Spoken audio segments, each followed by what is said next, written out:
Tu veux aller en NBA toi? Tu veux aller en NBA toi? Stop. Tu veux aller en NBA toi? Et tu sais pas il y a combien de matchs en NBA? Il m'a dit il y a 86 ou 89 matchs en NBA. Il y a 82 matchs. Est-ce que tu crois qu'avec ton corps tu peux tenir un match? Tu souhaites pas aller en NBA alors? Dis-moi, tu veux jouer en N3, tu veux, tu vois? C'est peut-être plus raisonnable.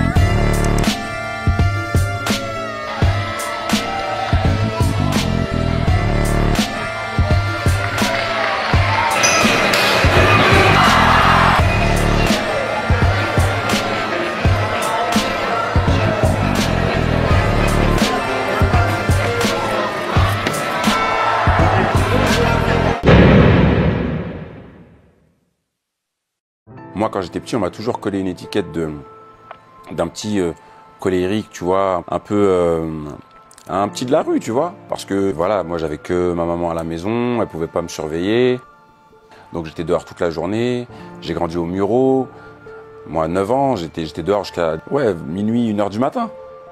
Je dormais quasiment jamais chez moi. Parce que chez moi, c'était difficile.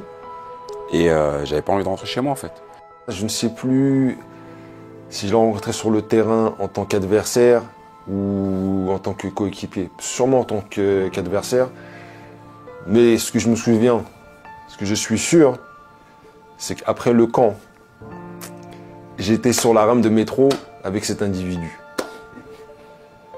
Et bon, on parle basket, bref, on parle, on attend le métro. Il me dit ouais, moi je rentre, il rentre à Chalville, Boulogne, moi je rentre à Gennevilliers. Et tout d'un coup, il me dit, avec un air dérangé, il me dit, ouais, il y a moyen que je dorme chez toi? Avec l'accent.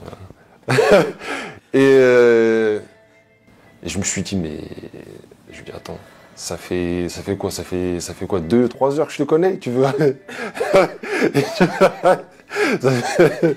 et tu veux revenir chez moi? Je lui dis, mais c'est pas possible.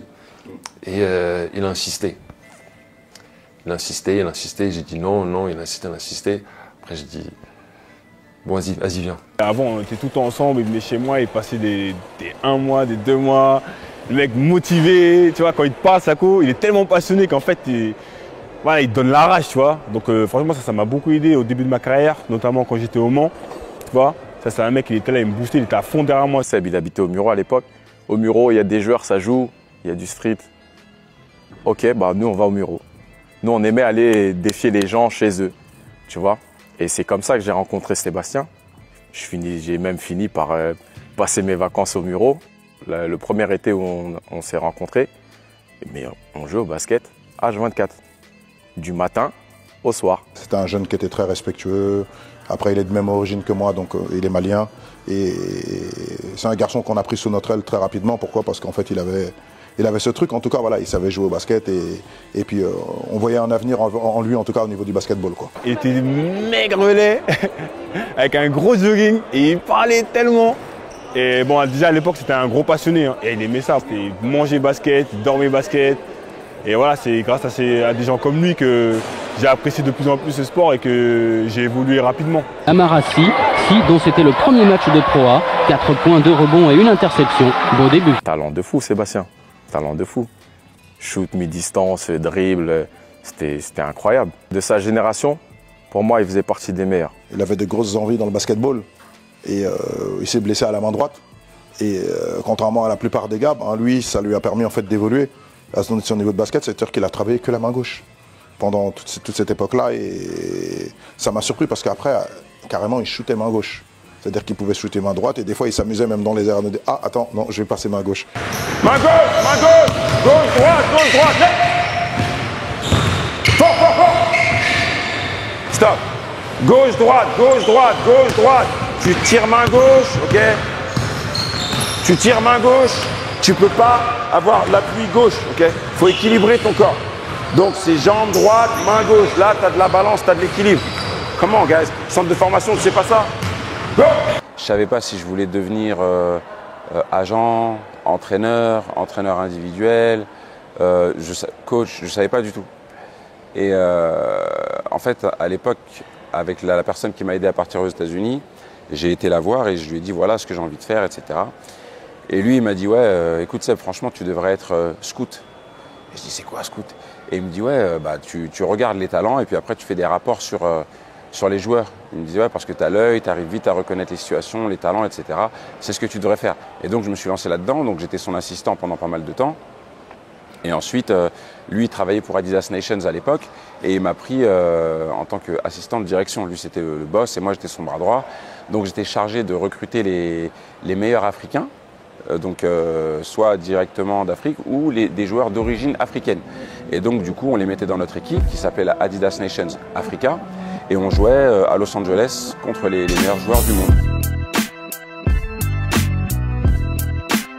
Que ce soit en NCAA, NIAA, Prep School, Junior College, ils sont tous là pour repérer les besoins qu'ils ont pour leur collège ou université ou Prep School ou peu importe.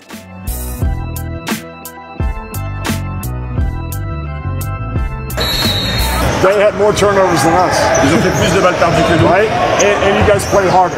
Et vous avez joué plus dur. You guys played harder. Et c'est là où j'ai vraiment appris.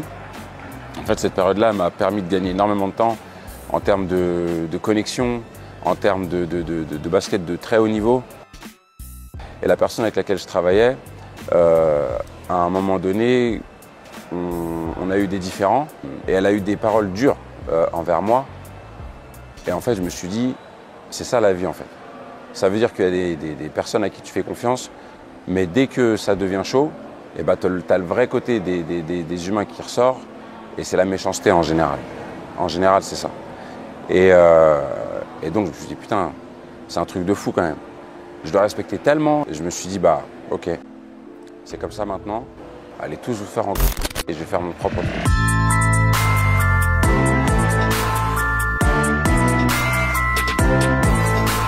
Le Skywalker, il a ramené un état d'esprit, une mentalité.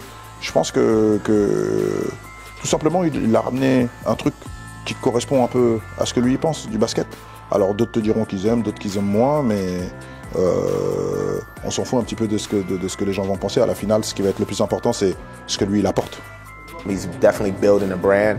The brand Team Skywalker is starting to be known as a well-known French team driver program and a great program and the best is definitely yet to come for the program. But they're definitely heading in the right direction and they definitely have the right person, leading them into the right direction. Je me suis dit en fait il faut un nom qui paraisse fou. Et Team Skywalker, ça naît du fait de marcher dans le ciel parce que ça paraît impossible, mais nous on veut rendre l'impossible possible. C'est pour ça que j'ai pris ce nom-là.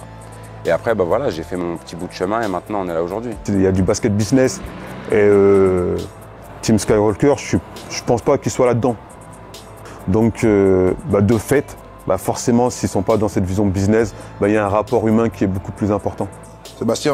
Sébastien, lui, il a ramené sa façon de penser, tu vois, et il a raison de toutes les façons. C'est même pas une histoire. Si quelqu'un disait aujourd'hui, ouais, je suis pas d'accord avec ce qu'il fait, il apprend, il développe. Et je pense qu'il a les aptitudes pour pouvoir le faire, donc c'est vachement important. Go! Go! Rebound, get the rebound, quick. Go to the next, go to the next. Go! There, go! Ball, that's for the ball. Count, you got to count, come on. There! Go! Get the rebound, boom! Quick, that's 3, go! Get the rebound. On m'a parlé de Sébastien, c'était pour me parler de Dylan. Donc il avait un potentiel à exploiter.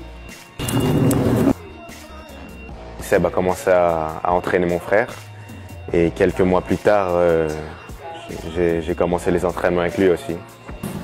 Dribble hard. Go.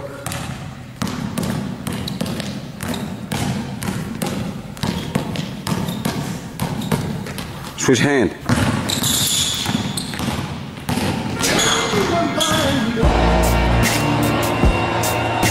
Avec Vincent, comment ça s'est passé? Moi, bon, c'est normal vu que j'étais dans le milieu de sport de combat. Dès l'âge de 3 ans, Vincent il a appris à marcher dans cette salle. Dès l'âge de 3 ans, j'ai commencé à lui donner quelques notions de boxe. Ensuite, puis il a grandi, il a baigné dedans. Il était très très bon, très doué. Après, moi j'ai fait un peu l'erreur de père et entraîneur. J'ai pas su calmer la chose. Ça veut dire que je l'ai un peu dégoûté de la boxe. C'était un peu normal parce que c'était mon aîné. Alors qu'est-ce que j'ai fait? Je l'ai mis avec un autre entraîneur. pour pouvoir poursuivre l'aventure en boxe. Et il a très bien, il a bien pratiqué, il a eu quelques titres, tout et tout. Et ensuite, un jour, ben, il a arrêté. Il a arrêté la boxe. C'est pas pour autant que je lui ai dit non, tu restes dans la boxe, tout et tout. Il s'est mis au rugby, il s'est mis au judo, il s'est mis au jiu-jitsu. Et un jour, il est rentré à la maison avec un ballon de basket. On m'a présenté à Seb et Vincent devait faire un test. Et ce jour-là, moi, quand j'ai vu les autres gamins, ils étaient affûtés, rapides, tout et tout. J'ai vu le mien un peu bouboule, tout et tout. Bon, j'ai dit tant pis, on va continuer l'aventure. Et là, je vois c'est une toute autre ambiance. Des joueurs, tu vois qu'ils ont un niveau au-dessus, tu vois. J'ai rien laissé paraître, j'ai continué à m'entraîner avec eux et à être dur. J'observais les autres et je me suis dit, est-ce que le mien va pouvoir suivre comme les autres? Bon.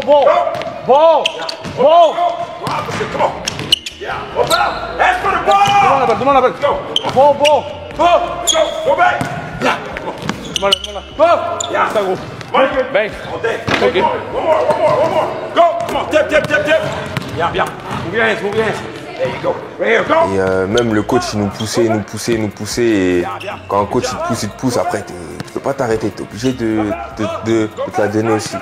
Et c'est ça que j'ai kiffé en fait. L'intensité, tout ça, c'était lourd. Come on, man. Good job. Et suite à ça, après, Seb, il m'a parlé un peu. Il a vu que j'étais à la ramasse un peu. Quand je suis rentré, vraiment, je rentrais, j'étais dans la voiture, j'ai rien dit à Vincent, j'ai rien dit à sa mère, je me suis dit, ça va être chaud. Au début, je me disais, bon, ok, je pense Seb, il a quand même une certaine expérience, il a vécu des choses, donc il sait de quoi il parle. Mais c'est différent pour chaque personne, donc je voulais pas non plus que Vincent il se fasse trop d'illusions et qu'il n'y arrive pas. Je sais pas, il avait trouvé quoi en moi, ce qui lui plaisait, et il m'a dit de revenir le lendemain.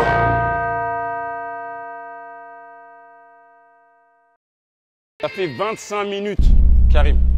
25 minutes, t'es carbo. Là, c'est toi qui veux rentrer dans le game, hein, c'est pas moi.